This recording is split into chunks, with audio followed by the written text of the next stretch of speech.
guessing you're pretty satisfied with that one. Satisfied about the result. Wasn't particularly too satisfied with the first half performance. Has been a little bit critical about my team because the standard we tried to set here, but nevertheless we were after the results, which was the most important thing at the end of the day, and we managed to do that. So from that point of view, I'm very pleased with the second half, of course. I think second half we were far more assertive in the way we play and precise and the way how we play. But sometimes the opposition, you got to give them credit, and certainly first half they caused us some problems. What was it in particular in the first half which you kind of... We just couldn't get a foothold into the game. We couldn't get the hold. The transition was breaking down and coming back. The turnovers was far too easy than we wanted to, especially in the heat of the weather as well. And so players having to work extremely hard to get behind the ball. And when you do lose the ball cheaply, like in some areas that we did earlier on, that causes some problem. But they played a high-tempo game and fast, and it seems to, from a free kick standpoint, and the goalkeepers were taken before we set. So things that, again, you learn week in, week out about things that you can be better at. And although we are an improving team, but there are certain things that we can be far more better at as well. I know you kind of want to play nice, attractive, entertaining football, but there's also a part of that where you're at the back there and Newcastle have a heap of chances. There must be a part of you which is really pleased with how you just kept repelling them by any means necessary, right? Yeah, and absolutely in games there's always a period in the game that you have to be resilient. You've got to be dogged enough to stay there and maintain and defend, because like your life depending on it. And we managed to do that. Yes, they created some chance. Yes, they created some problems. But we were resilient in our defend, and that's something I'm very proud about the players defensively. If you're going to be in and among the top boys at any level, let alone here at the A-League, defensively you must be able to be resilient, because there's no doubt going forward we have the quality to unlock teams, but defensively we need to do that. And first half we did that, and hence getting the goal at the vital time then changed the narrative in the game. Take us through the emotions of that first goal and then the chance for Newcastle to retaliate off that penalty, and also, do you think Philip Curto could have been in a better position in that situation? Listen, it's hard to start pointing the fingers here, and I never will. I will protect my players at all costs.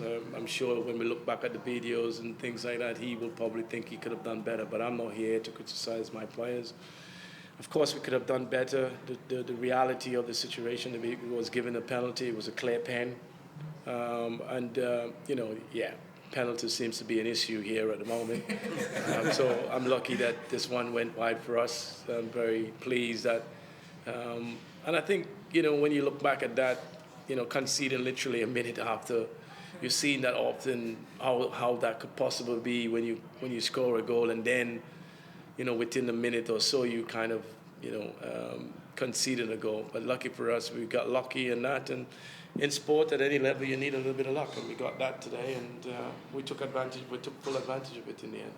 I asked you after the Adelaide game a few weeks ago, prior to the World Cup break, because there was some little bit of shaky defence. You said we've got to ride our luck, and today was our lucky day. The backline was letting Newcastle players go through almost at will in that first half. Is it the same thing where you just got to ride your luck? I won't say ride your luck, because you do need a little bit of luck. Anybody who can tell you do need some luck. But also you got to be dogged. You got to have that will, to win football matches, but you got to have that will to also defend. And there were times where I think the players show a little bit of doggedness about them in terms of that determination to defend. And yeah, you need some luck in that period of time. We did that, and we got lucky with the penalties, maybe a couple of the chances that they have and probably could have converted, but that's the name of the game, and it's all about taking your chances when it's appropriate, and we managed to take ours and they didn't, and that was the changing factor in the game. A goal and an assist for De Vea. Just how crucial is him being on his game for this side? He's massive. There's no other way to describe it. He's the best player in the league by a mile, in my opinion. He's such not just a wonderful player, but a wonderful guy. He's such a great leader to have, and I'm very blessed to have such a fantastic footballer. He gives his heart on his sleeve. He plays the game, passionate about it. He drives the players forward. He demands the best from the players. He demands the best from himself as well. And I think those kind of qualities are very hard to come by, and he's a unique individual. And let me tell you, he is the man around here, without a doubt. He plays in my team any day of the week, even when one leg's at time. So, but yeah, he's just superb, and I'm very lucky to have him. I saw you getting into it a little bit with the AR and then the fourth official. Can you elaborate on that? Or I think there was a couple of decisions that I thought was close, and then what happens is I was asking to find out the sort of ruling. If there was a slight offside, but he didn't give it, then it went on to a corner kick, and I did score from it. Then would they have gone back? And he's trying to say to me, that time is gone. So if it's gone, then that slight offside, you need to be sure about it. You can't because in my opinion, they're having two bites of the cherry: a slight offside, and then a corner kick in their favor. So wait till they scored, and then you go back and think, well, it was only a slight offside, and he could have gone. No. You either one rule for one and one rule for the other. The rule is very clear. If you're offside, you're offside. You can't say it's a slight offside. So I was just having a little bit of a debate about it in a friendly, nice way, so to speak. Obviously, you're going to turn your attention now to the Mariners on Friday night. You're just 2 points back of them with that win, 2 spots back on the ladder. How crucial? I don't want to pick out the game, not even at the midway point of the season, but how crucial is that game going to be to determining how the rest of the season goes for you guys? I think all games are crucial. There's games that we want to win, and we made it very clear. I made it very clear to my players, our home form is important. Doesn't matter who team is coming to our home stadium. It's vital. We respect them. We will always do. But they come in our turf, and there's a different ball game when they come to our place, and they know themselves. Despite their 2 points ahead, which is irrelevant in my opinion at this stage, they're in for a tough game. And we know that they got quality players, and it's going to be an exciting game. And that's we will be prepared and ready. And we can only take care of our what we do here rather than thinking of other opposition. Because, as I said, we respect them, but we have our own goals and our aspiration here at this football club.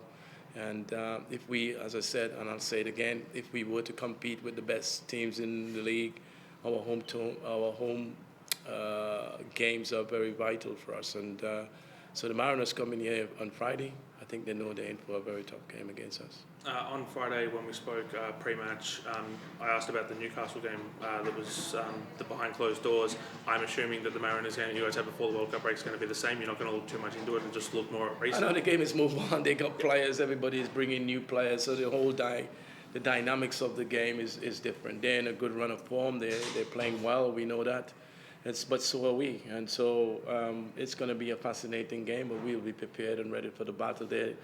We know we need to be at our best at all time, not just on Friday. If we were to overturn teams coming here, so the players, we're under no illusion. We're under no there's no what's the word I'm looking for? No compromise, and certainly from my end, we take every game with the same intensity and with the same approach in terms of what we want to do. So. We have the advantage. The initiative is on us to make sure and go out there and try to win a football match. We always try to do that. Mariners, as I said, we respect them, and we look forward to the game on Friday. Arabuli looked like he was signalling that he was slightly injured. Any update there, or is it just a slight, just one of those little niggles that? Well, I think he's experienced enough. He knows exactly what he needs to do. I think he felt maybe something. As I said, it's very difficult to say what it is, and hopefully it's not too serious from all accounts to this point. But we have literally 4 days turnaround before the game, so hopefully he shouldn't need too much. Now he's getting game time on his belt, so he doesn't probably need to do as much training either. It's all about the recovery and getting ready and prepared for the game come Friday. Last question, guys.